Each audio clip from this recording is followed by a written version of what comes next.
I'm sure from the vantage point of his helicopter, everything might look fine. But that's not the lived experience of those on the ground.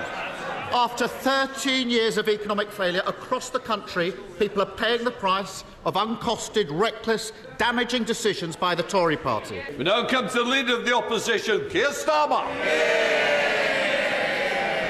Thank you, Mr. Speaker. Can I join the Prime Minister in his comments about the Windrush generation who've contributed so much to our country and to the armed forces in this week and all weeks?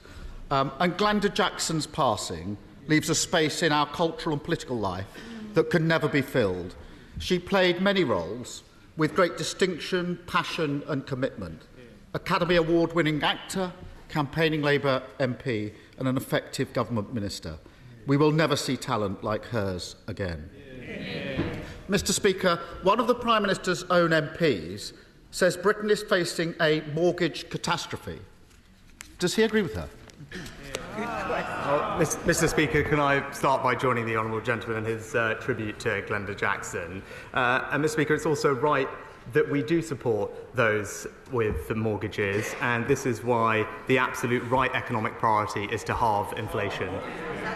Because inflation is what is driving interest rates up, inflation is what erodes people's savings and pushes up prices and ultimately makes them poorer. Now, this is why, a long time before I had this job, I highlighted the importance of tackling inflation. It's why that I said it is never easy to root out inflation, but we will take the difficult and responsible decisions to do so. It's an approach that the IMF has strongly endorsed in their words and describing our actions as decisive and responsible. Keir Starmer. Mr. Speaker, I realise the Prime Minister spent all week saying he doesn't want to influence anyone or anything. It was certainly keeping to that with his answer. He knows very well the cause of the mortgage catastrophe. 13 years of economic failure and a Tory kamikaze budget which crashed the economy and put mortgages through the roof. So will the Prime Minister tell us how much the Tory mortgage penalty is going to cost the average homeowner?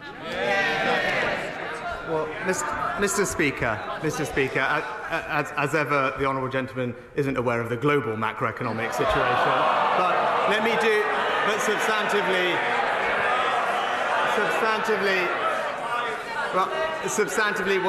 let me tell him and the House what we are doing to support those with mortgages. We have deliberately and proactively increased the generosity of our support for the mortgage interest scheme.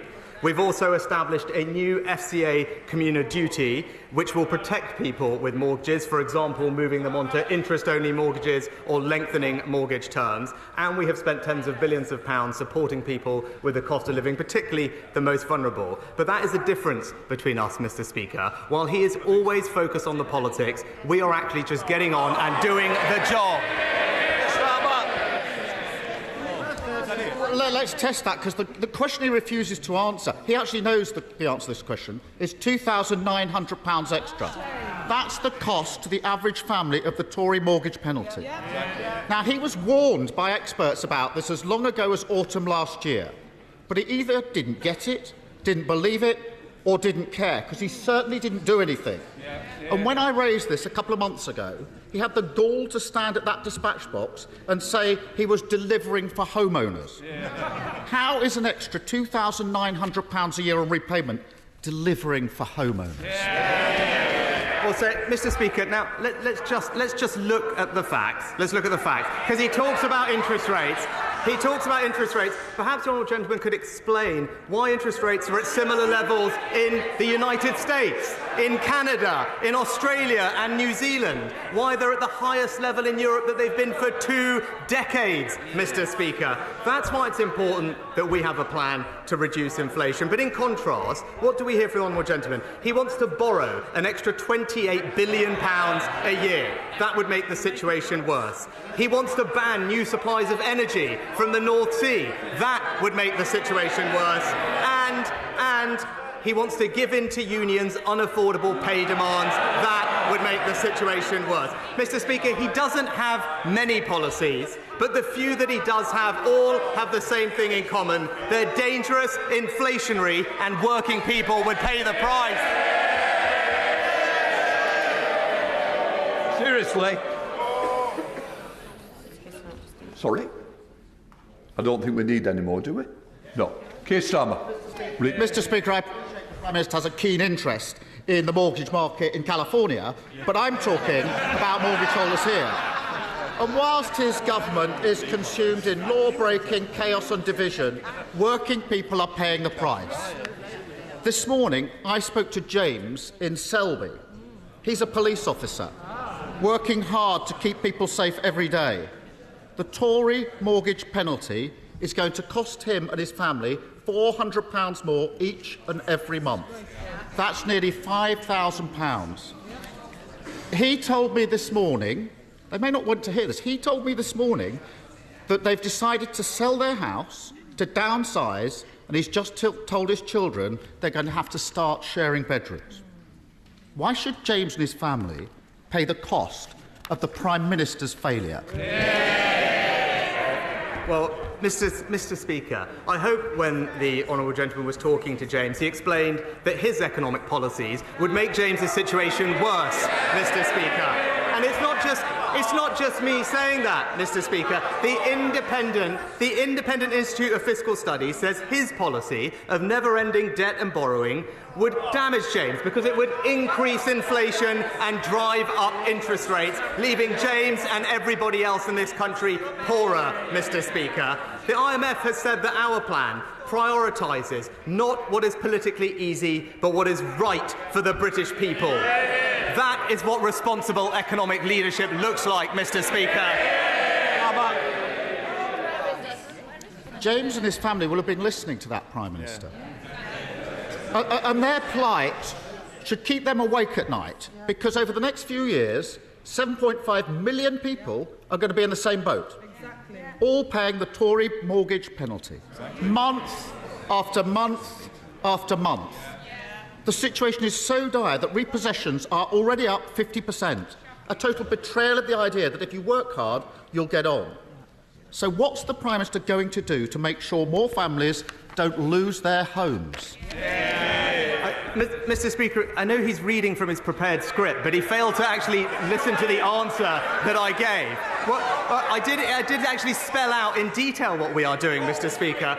We've increased the generosity of support for mortgage interest scheme. We did that proactively in advance. We've also established a new FCA consumer duty that will protect borrowers, for example, by allowing them to extend their mortgage terms or switch to interest-only mortgages. And we have spent tens of billions of pounds supporting households with living costs. Those are the practical steps that we are taking to help James and other families who are facing these situations. But what I would say, because he mentioned mortgage arrears and repossessions, I am pleased to say, Mr. Speaker, they are actually running at a level today that is below when we entered the pandemic, Mr. Speaker, because of the actions that we're taking. But more importantly than that, perhaps, Mr. Speaker, is that they are also running 3 times lower than the level we inherited from the last Labour government. Mr. Speaker, I'm sure from the vantage point of his helicopter, everything might look fine. But that's not the lived experience of those on the ground. After 13 years of economic failure across the country, people are paying the price of uncosted, reckless, damaging decisions by the Tory party. And even now, as mortgages go through the roof, the Prime Minister is planning to wave through honours and peerages for those who cause misery for millions. What does it say about this government that while working people are worrying about mortgage hike, paying the bills, even repossessions, the Tory party is rewarding those guilty of economic vandalism? Mr. Speaker, no amount of personal attacks and petty point scoring can disguise the fact that the honourable gentleman does not have a plan for this country, Mr. Speaker. He comes here every week to make the same petty points. We are getting on and delivering for this country. Yes, Mr. Speaker, inflation is a challenge. That's why we are on track to keep reducing it. We are reducing waiting lists. We are stopping the boats, all while he is focused on the past, focused on the politics. It's all talk, whereas from this government and from this Prime Minister, we deliver for the country.